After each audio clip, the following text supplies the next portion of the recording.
प्रिय दर्शकों, जय विश्वनाथ। मैं आचार्य विवेकानंद पांडे काशी से आप सभी का हमारे इस YouTube चैनल पर सुस्वागत है।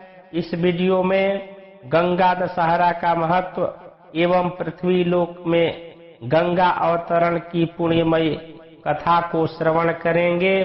तो आइए बिना देर किए हुए वीडियो का श्री गणेश करते हैं। नारद पुराण के अनुसार सरिताओं में श्रेष्ठ जन्हू पुत्री माँ गंगा ज्येष्ठ मास शुक्ल पक्ष दशमी को स्वर्ग से इस पृथ्वी पर उतरी थी, इसलिए यह तिथि पुण्यदायिनी मानी गई है। ज्येष्ठ मास शुक्ल पक्ष हस्त नक्षत्र बुध दिन दशमी तिथि गर करण व्यतिपात एवं आनंद योग, कन्या राशि पर चंद्रमा, वृक्ष राशि पर सूर्य, इन 10 का योग महान पुण्यमय बताया गया है। इन 10 योगों से युक्त दशमी तिथि 10 पाप हर लेती है, इसलिए इसे दशहरा कहते हैं। जो इस दशहरा में गंगा जी के पास पहुंचकर प्रसन्न चित्त हो विधि पूर्वक गंगा जी के जल में स्नान करता है, वह भगवान विष्णु के धाम में जाता है। इस दिन विशेष रूप से गंगा स्नान, गंगा पूजन, दान, जप, स्तोत्र इत्यादि का पाठ करने का विशेष महत्व शास्त्रों में बताया गया है। इस दिन माँ गंगा का ओम नमः शिवाय नारायण्यै दशहरायै गंगायै नमः इस मंत्र से विधिवत पूजन एवं प्रार्थना करनी चाहिए। इस तिथि को गंगा स्नान एवं गंगा के पूजन से 10 प्रकार के पापों का नाश होता है, इसलिए इसे दशहरा कहा गया है। शास्त्रों में कहा गया है कि ज्येष्ठे मासे सिते पक्षे दशमी हस्त संयुता हरते 10 पापानि तस्मात् दशहरा स्मृता। आइए हम जानते हैं कि वह 10 प्रकार के पाप कौन है। तो शास्त्रों में कहा गया है कि दत्तानुपदानम हिंसा चैवा विधानतः परदारोपसेवा च शारीरम त्रिविधम स्मृतम पारुष्यम अनृतम चैव पैशून्यम चापि सर्वशः असंबंध प्रलापश्च वाङ्मयं स्यात् चतुर्विधम परद्रव्येष्वभिध्यानम मनसा निश्चिन्तनम वितथाभिनिवेशश्च त्रिविधम कर्ममानसम। अर्थात 3 प्रकार के कायिक पाप, बिना दिए हुए दूसरे की वस्तु लेना, शास्त्र वर्जित हिंसा करना तथा पर स्त्री गमन करना। 4 प्रकार के वाचिक पाप, कटु बोलना, झूठ बोलना, परोक्ष में किसी का दोष कहना तथा निष्प्रयोजन बातें करना। 3 प्रकार के मानसिक पाप, दूसरे के द्रव्यों को अन्याय से लेने का विचार करना, मन से दूसरे का अनिष्ट चिंतन करना तथा नास्तिक बुद्धि रखना। ये 10 प्रकार के पाप कहे गए हैं। गंगा दशहरा के दिन गंगा स्नान, गंगा पूजन, दान, जप, स्तोत्र इत्यादि की पाठ करने से सभी का नाश हो जाता है, इसमें संशय नहीं है। आइए अब माँ गंगा जी के पृथ्वी लोक में अवतरण की पुण्यमयी कथा को श्रवण करते हैं। एक बार भगवान राम के पूर्वज सूर्यवंशी महाराज सगर ने अश्वमेध यज्ञ का अनुष्ठान किया, उसके लिए घोड़ा छोड़ा। इंद्र ने अश्वमेध यज्ञ के उस घोड़े को चुराकर पाताल में ले जाकर कपिल मुनि के आश्रम में बांध दिया। ध्यानावस्थित मुनि इससे अनभिज्ञ थे। सगर के 60,000 अहंकारी पुत्रों ने पृथ्वी का कोना कोना छान मारा, परंतु वे घोड़े को न पा सके। अंत में वे खोजते खोजते कपिल मुनि के आश्रम में जा पहुँचे। वहाँ घोड़ा बंधा देखकर वे क्रोधित हो कपिल मुनि को मारने दौड़े। तपस्या में बाधा पड़ने पर मुनि ने अपनी आंखें खोली। उनके तेज से सगर के 60,000 पुत्र तत्काल भस्म हो गए। महाराज सगर ने अपने पौत्र अंशुमान को अपना उत्तराधिकारी बनाया।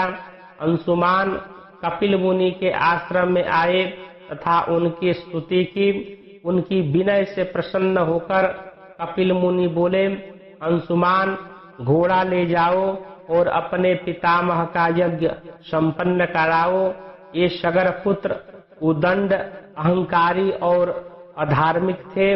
इनकी मुक्ति इनकी राख में गंगा जी के स्पर्श से ही हो सकती है। अंशुमान ने घोड़ा ले जाकर अपने पितामह महाराज सगर का यज्ञ पूरा कराया। महाराज सगर के बाद अंशुमान राजा बने, परंतु उन्हें अपने चाचाओं की मुक्ति की चिंता बनी रही। कुछ समय बाद अपने पुत्र दिलीप को राज सौंपकर वे वन में चले गए तथा गंगा जी को स्वर्ग से पृथ्वी पर लाने के लिए तपस्या करने लगे और तपस्या में ही उनका शरीरांत हो गया। महाराज दिलीप ने भी अपने पुत्र भागीरथ को राज्यभार देकर स्वयं पिता के मार्ग का अनुसरण किया, परंतु उन्हें भी पूर्ण सफलता नहीं मिली। उनका भी तपस्या में ही शरीरांत हो गया। वे भी गंगा जी को पृथ्वी पर न ला सके। महाराज दिलीप के बाद उनके पुत्र भगीरथ ने घोर तपस्या की। अंत में 3 पीढ़ियों की इस तपस्या से प्रसन्न हो पितामह ब्रह्मा ने भगीरथ को दर्शन देकर वर मांगने को कहा। भगीरथ ने ब्रह्मा जी से उनके कमंडलों में निवास कर रही गंगा जी को पितरों की सदगति के लिए भूलोक में भेजने का वरदान मांगा। ब्रह्मा जी ने तथास्तु कहकर स्वीकृति प्रदान कर दी।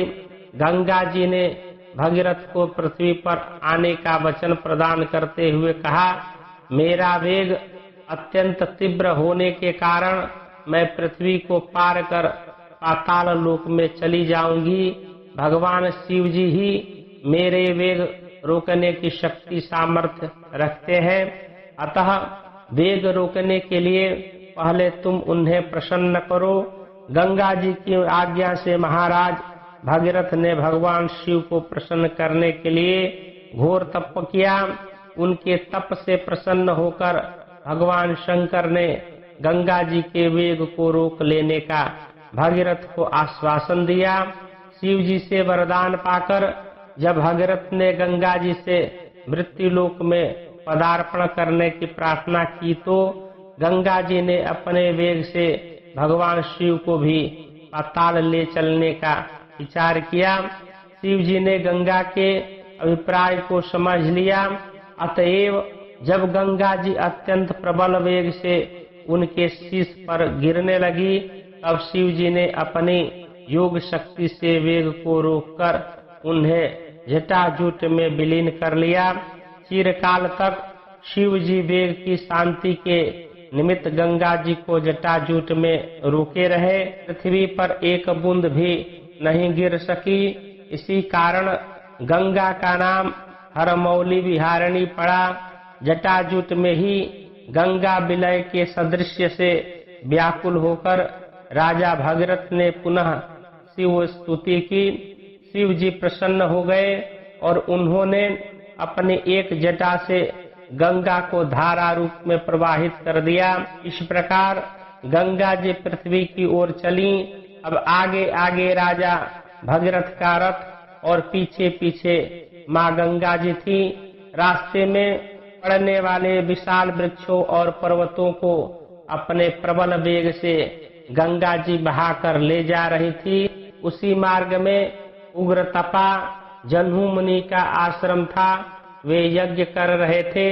उनके यज्ञ की संपूर्ण सामग्री कमंडलू दंड आदि गंगा की वेगवती धारा में बह चले। यह देख ऋषि ने गंगा का पान कर लिया। कुछ दूर जाने पर भगीरथ ने पीछे मुड़कर देखा तो माँ गंगा जी को न देख वे ऋषि के आश्रम पर आकर उनकी वंदना करने लगे। प्रसन्न हो ऋषि ने गंगा जी को अपनी पुत्री बनाकर दाहिने कान से निकाल दिया। इसीलिए देवी गंगा जाह्नवी और जाह्नू नंदिनी नाम से भी जानी जाती है। भागीरथ की तपस्या से अवतरित होने के कारण उन्हें भागीरथी भी कहा जाता है।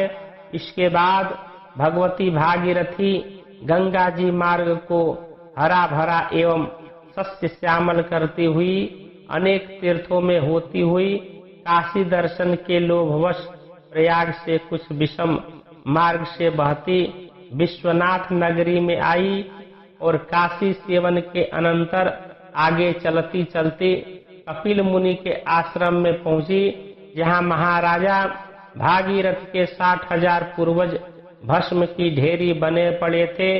गंगा जल के स्पर्श से वे सभी तत्काल दिव्य रूपधारी हो दिव्य लोकों को चले गए। इस वीडियो में इतना ही। मिलते हैं एक नए वीडियो के साथ।